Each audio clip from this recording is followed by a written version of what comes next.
आज हम बहुत ही जीवन के महत्वपूर्ण विषय पर चर्चा करते हैं हमारे वीडियो के माध्यम से, क्योंकि हर आदमी विवाह करता है। वर्तमान में लगातार विवाह हो रहा है। नए दाम्पत्य जीवन में कई वर वधु बंधे हुए हैं, अर्थात युवक युवती बंधे हुए हैं। मित्रों, विवाह जीवन का बहुत बड़ा घटना होता है, क्योंकि मनुष्य का जीवन पूर्णतः बदल जाता है।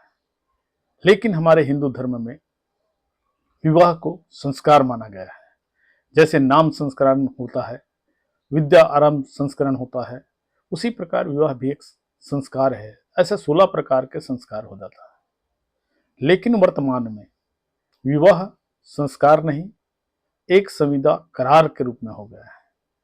क्योंकि करार इसलिए कह सकते हैं कि पहले विवाह के बाद कभी तलाक नहीं होता था, विवाह विच्छेद नहीं होता था। अब तो विवाह विच्छेद होने लगा है। इसलिए हम ये कह सकते हैं कि विवाह संस्कार नहीं बल्कि संविदा है, इकरार है। तो मित्रों, जो भी शादी करते हैं, विवाह करते हैं, नया दाम्पत्य जीवन का आरंभ करते हैं, तो सबसे पहले उनकी जो संबंध जो होता है भावनात्मक नहीं हो पाता। क्योंकि मनोवैज्ञानिक कहते हैं भावनात्मक संबंध के लिए कम से कम 2 वर्ष लगता है किसी के साथ भावनात्मक रूप से जुड़ने के लिए। लेकिन विवाह के बाद लड़की जब विदाई होकर ससुराल जाती है तो कोई संयुक्त परिवार में जाती है, तो कोई छोटा परिवार हो फिर भी सास ससुर देवर ननद इत्यादि प्रकार के लोग रहते हैं, तो उन्हें अपने पति के साथ अन्य लोगों के साथ भी मधुर व्यवहार और संबंध बनाए रखना पड़ता है।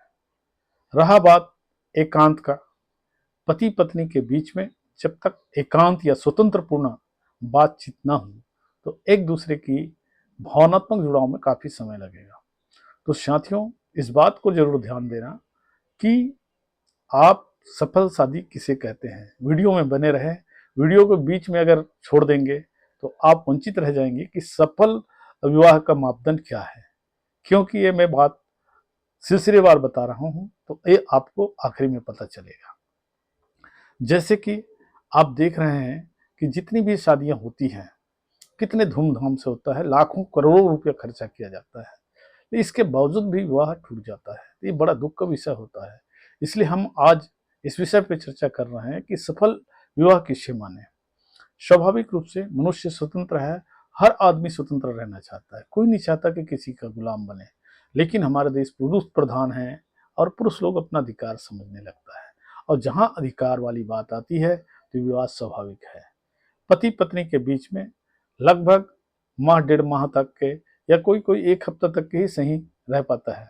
उसके बाद विवाद हो जाना शुरू हो जाता है, मारपीट शुरू हो जाती है। इसका मूल कारण आर्थिक असमानता भी होता है। हो सकता है कि वधु पक्ष ज्यादा पैसे वाले हो या वर पक्ष ज्यादा पैसे वाले हो, तो पैसा का अहम भी होता है, रहन सहन भी होता है, जिसमें लोग एक दूसरे को एडजस्ट नहीं कर पाते हैं। लेकिन प्राय ये देखा गया है कि शादी को लंबी अवधि तक के शांतिपूर्ण और सुखपूर्वक बनाने के लिए भावनात्मक जुड़ाव को होना जरूरी होता है। केवल शारीरिक आवश्यकता के लिए की गई शादी संपूर्ण आनंदित नहीं हो सकता, और न ही ऐसा शादी को सफल शादी माना जाता है। अब देखेंगे, विवाह के बाद कई लोग बहुत जल्दी संतान उत्पत्ति में लग जाते हैं। जैसे ही बच्चा पैदा हुआ तो बच्चे की समस्या उसकी आर्थिक स्थिति पे आने लगती है, क्योंकि अस्पताल जाना, डिलीवरी कराना और गर्भावस्था में महिला की अच्छा देख रेख करना, ये सब चीज़ें आता है। तो आदमी का जो सोच है, एक स्वतंत्र सोच जो होता है, भावनात्मक जुड़ाव जो होता है, वो सब पीछे रह जाता है। केवल एक आदमी घर तक ही सीमित हो जाता है। कई महिलाएं ऐसी हैं जो विवाह के बाद ससुराल में केवल रसोई घर तक सीमित रहते हैं और अपने घर तक ही सीमित रहते हैं सालों तक के, और घर से कभी बाहर भी नहीं निकलते। लोग इसे अपने परंपरा या संस्कार मान लेते हैं कि बहुएं बाहर नहीं जाती और हमेशा सर ढक के चले। तो ये सारी चीज़ें हैं जो वर्तमान में इनको इस टाइप का रखना संभव नहीं है। हम भले कहते हैं कि हम संस्कारी हैं, हमारा संस्कार ऐसा है, लेकिन हर कोई संस्कार का पालन नहीं कर पाते।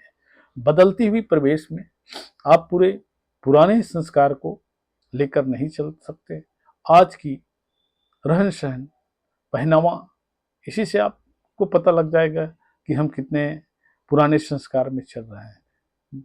लोगों को समझाना, ज्ञान देना और बात करना अलग चीज होता है, लेकिन स्वयं जीवन पर उतारना बड़ा मुश्किल होता है। तो आज मैं इसी विषय को चुना हूं कि सफल जीवन वैवाहिक में किसे कहा जा सकता है। विवाह के बाद सीधी सीधी मापदंड है।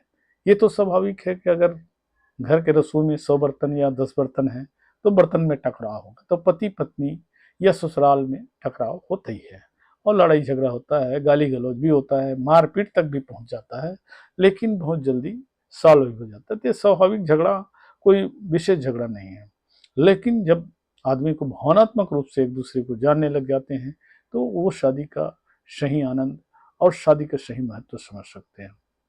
इसके लिए आपको ये देखना है कि 15 दिन ले लीजिए, 15 दिन तो रहे हैं, कोई भी महिला या पुरुष 15 दिन एक साथ रहे हैं या ससुराल में रहे हैं, तो निश्चित रूप से उस 15 दिन में आपने उनके साथ कितना आनंद लिया, कितने उसके विचारों को जाना, कितने आप दोनों के बीच में विचारधाराओं में मेल खाता है, इन सब चीज़ों को समझ करके कह सकते हैं। यदि आपका 15 दिन में 8 दिन से अधिक केवल लड़ाई झगड़े में व्यतीत होता है, नाराजगी में व्यतीत होता है, तो निश्चित रूप से ये शादी असफल है। मेरा मापदंड यही है कि प्रतिदिन की जो आप काम करते हैं, दाम्पत्य जीवन का निर्वहन करते हैं, उसी से आप कैलकुलेशन कर सकते हैं। तो मित्रों, वीडियो ज़्यादा लंबा हो रहा है, इसलिए मैं अपने वीडियो को विराम देता हूँ। इस वीडियो को लाइक कीजिए, सब्सक्राइब कीजिए, ताकि इसका लाभ हर किसी को मिल सके। नमस्कार मित्रों, फिर मिलेंगे नेक्स्ट वीडियो में।